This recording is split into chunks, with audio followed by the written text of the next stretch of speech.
everybody, welcome back to Genevieve's Kitchen. This is our second edition and thanks for joining me.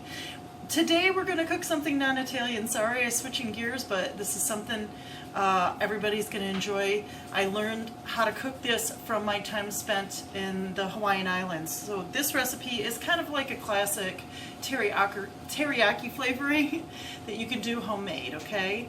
So first of all, we're going to cook it with salmon. Pink salmon fillets are excellent. These ones are wild caught. I don't have a preference on wild or farm raised, but these ones are wild caught. So we're just going to open these up. These are really thin. So we're going to actually cook these for a short amount of time, probably 7 minutes max. You can slightly undercook fish. It adds to the flavor. So if you want to undercook it a few minutes and have it a tiny bit of pink in the middle, that is totally the normal restaurant way of cooking fish. Today we're going to just try to make it a tiny bit of crispy so it's not going to be as tender as the fish you'll have in your restaurant experience. First thing you're going to need is olive oil. Olive oil, we're going to put that on the pan, just a little light coating where our fillets are going to be, just a little light coating. You don't have to waste any paper products on this. We're going to drudge the fish in there real quickly. So I'm just cooking for two tonight because my husband and I love this recipe. The kids actually love salmon sometimes, but tonight this is Mom and Dad's dinner in quarantine. Not really quarantine, they're beginning to open things up and I hope that's good for everybody and everyone's staying safe and doing their social distancing. So once you get your fillets in a pan that has a little bit of olive oil is an excellent oil for just about anything you cook and need oil. Another very health conscious oil would be grapeseed oil. You can use that as well. So now we're going to cut up scallions. Scallions are a traditional onion from, most Asian type of flavoring foods. A scallion goes very well. So we're going to use scallion onion and we're going to cut it up into tiny little medallions to just basically, we're going to top our salmon with a little bit of scallion today. Okay, not too much. Maybe about enough to fill a teaspoon for each fillet. Then we're going to grab something that I like personally. I'm a spicy girl, so I like spicy food. So spice according to your personal tastes. You can just use black pepper, but for me, I'm going to use a dried habanero, which is, extremely hot, but that's the kind of flavor I like. And it's been known that eating spicy food helps you to metabolize your food quicker. It helps you to eat less because it fills you up with the flavoring, so we're going to try to do that today. I'm using a dried habanero, but you can use cayenne pepper. Will give you a much similar flavor to what this is going to do. So we just very lightly sprinkle it because this one's got some punch. So depending on how, strong your pepper is, you can pepper it accordingly. If you do not like peppery foods, just use black pepper.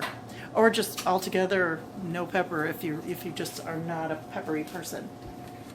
Next, we're going to simply and easily just sprinkle a few of these scallions on top. They're going to cook right into that meat and give it a delightful flavor.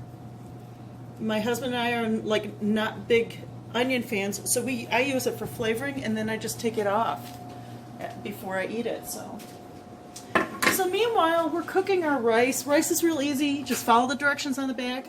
In Hawaii, they measure it up to this finger, the water level, and then they put the rice in about half, and then they just boil it down. It depends on the type of rice you buy. We're going to cook this as a side to go along. So just follow the directions on the rice you have purchased. Next and last topping for this is going to be our sesame seed. Sesame seed, no brand exactly needed, just wonderful flavor. Just a toasted sesame seed on top is going to be delish. And then the last thing we need is plenty of soy sauce. Soy sauce is like a salt in Asian countries, so you don't need to put salt on this. Just use what I would say a liberal amount of soy sauce, because when that flavor cooks, you're just gonna like be scraping it off the pan. It's gonna have such a lovely flavor. And here we go. We're gonna put it in the oven. Okay, now we're just gonna put it in the oven, 350 degrees. Make sure you have it preheated, and make sure you watch around 5 minutes. If it's getting a little brown on top, you gotta pull it. You kind of want that, keep that tenderness and that juiciness in the fish. So we're gonna check on it in about 5 minutes. Guys, we're here. It's been close to, honestly, like 7 minutes, so I don't want it to get burnt. So I took it out of the oven, keeping it on these hot pads to cool off. Should look something like that. Make sure you turn your oven off. Then we're going to get ourselves a spatula. Sorry about my mess drawers. I'm going to just grab one of these fillets. Oh, you can hear that sizzling. You can put it around in there and it really sears in flavor. My kids always ask me, how do I get those juicy burgers? It's because I sear it around the edges. Put it on your plate with your rice. And then you can just go ahead and serve it like that. I tell you, the flavor is there.